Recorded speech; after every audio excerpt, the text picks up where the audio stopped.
నమస్తే, welcome to I news. మీ సోనియా. 2026 మార్చి చివరి నాటికి మావోయిస్టుల అంతం అనే డెడ్ లైన్ పెట్టుకున్న కేంద్ర ప్రభుత్వానికి 6 నక్సల్స్ నేతలు పెను సవాల్గా మారారు. 45 మంది కేంద్ర కమిటీ సభ్యులతో ఘనంగా ప్రారంభమైన మావోయిస్టు పార్టీ ప్రస్తుతం కేవలం 7 సభ్యులతో కొస ప్రాణంతో కొట్టుమిట్టాడుతోంది. వారిని ఖతం చేసి మావోయిస్టుల చరిత్ర ముగించాలని ప్రభుత్వం గట్టి పట్టుదలతో ఉంది. కానీ మిగిలిన కొద్ది మంది నాయకులతో అయినా సరే మళ్లీ ఉద్యమాన్ని పునర్నిర్మించాలనే వ్యూహంలో మావోలు ఉన్నారు. ఈ పరిస్థితుల్లో దేశవ్యాప్తంగా మావోయిస్టు ఉద్యమాన్ని తమ భుజాన మోస్తున్న 6 ప్రధాన నేతలను ప్రభుత్వం టార్గెట్ గా పెట్టుకుంది. వారి అంతమే పంతంగా ప్రభుత్వ బలగాలు ముందుకు సాగుతున్నాయి. ఎవరా 6? వారు ఇటు భద్రతా దళాలకు అటు మావోలకు ఎందుకంత ముఖ్యం? Let's watch the story. వివిధ రాష్ట్రాల్లో సాయుధ విప్లవోద్యమంలో కీలకంగా ఉండే ప్రధాన పార్టీలతో 2004 సిపిఎం ఎంఎల్ మావోయిస్టు పార్టీ పుట్టింది.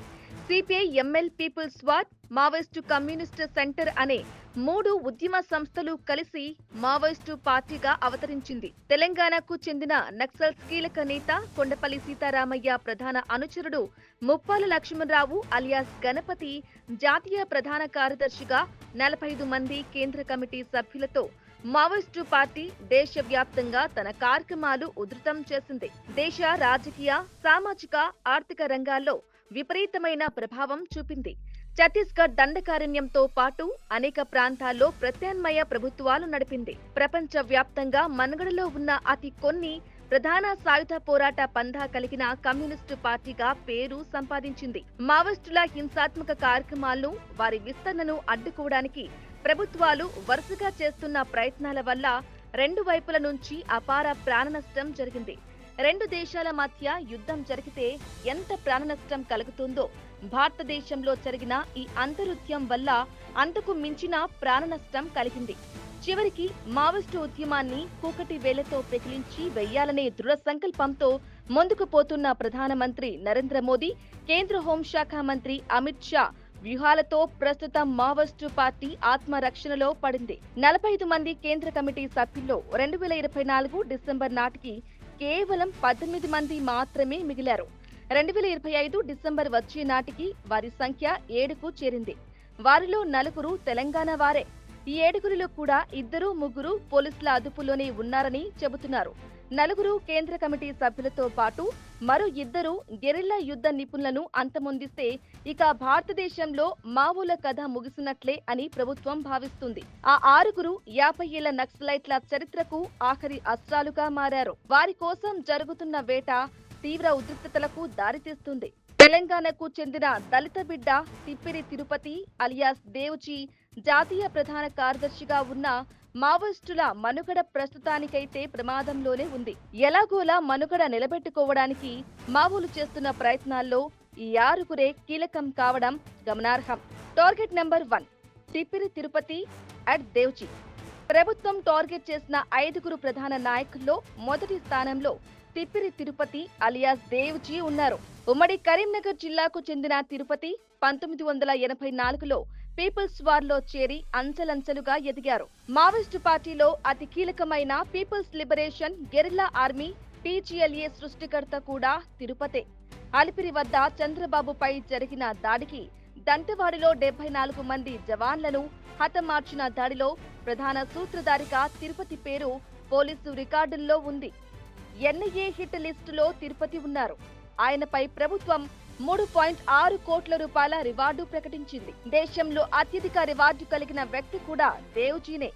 ఇక 2025 మే నెలలో పార్టీ జాతీయ ప్రధాన కార్యదర్శి నంబాల కేశవరావు అలియాస్ బసవరాజు ఎన్కౌంటర్లో మరణించడంతో తిరుపతిని ఆ స్థానంలో పార్టీ నియమించింది. ఇక తిరుపతిని సజీవంగా అయినా పట్టుకోవాలని, లేదంటే మట్టుబెట్టాలని కేంద్ర ప్రభుత్వం గట్టిగా డిసైడ్ అయిపోయింది. Target number 2 Muppala Lakshmanarao at Ganapati.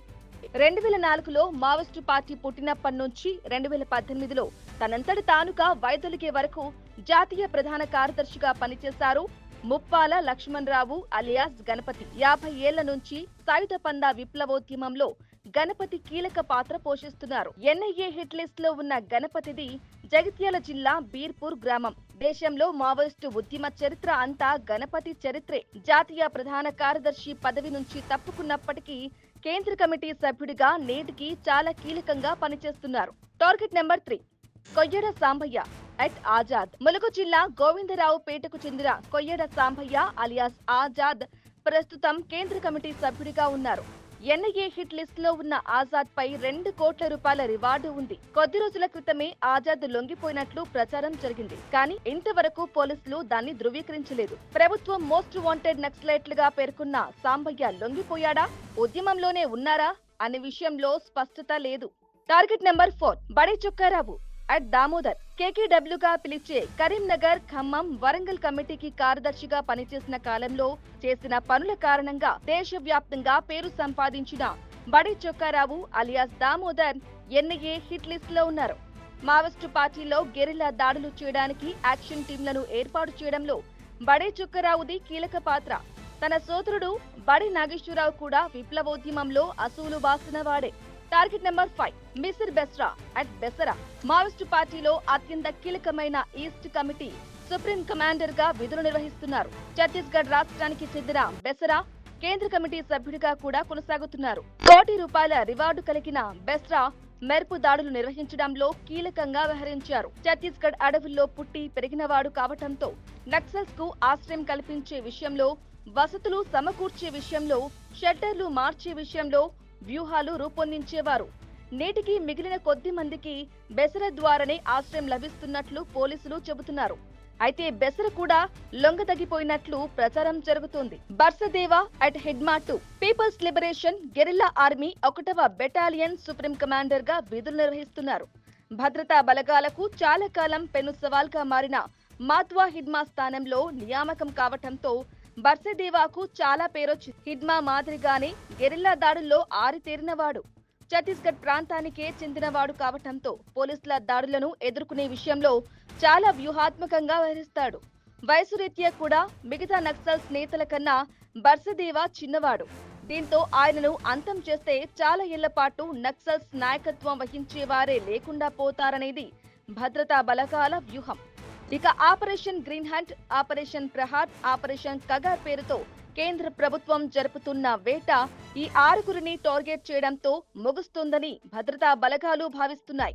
అందుకే వీరి కోసం దేశవ్యాప్తంగా గాలింపు మొదలైంది. వీరిలో ఒకరిద్దరు ఇప్పటికే పోలీసులకు చిక్కినట్లు కూడా వార్తలు వస్తున్నాయి. వారు నిజంగానే పోలీసులకు లొంగిపోయారా, అరెస్టు అయ్యారా, లేదంటే ఉద్యమంలోనే ఉన్నారా అనే విషయంలో స్పష్టత లేదు. అయినా సరే ఈ 6గురే ఇప్పుడు మావోల మనుగడకు చివరి చిరునామాగా మారారు.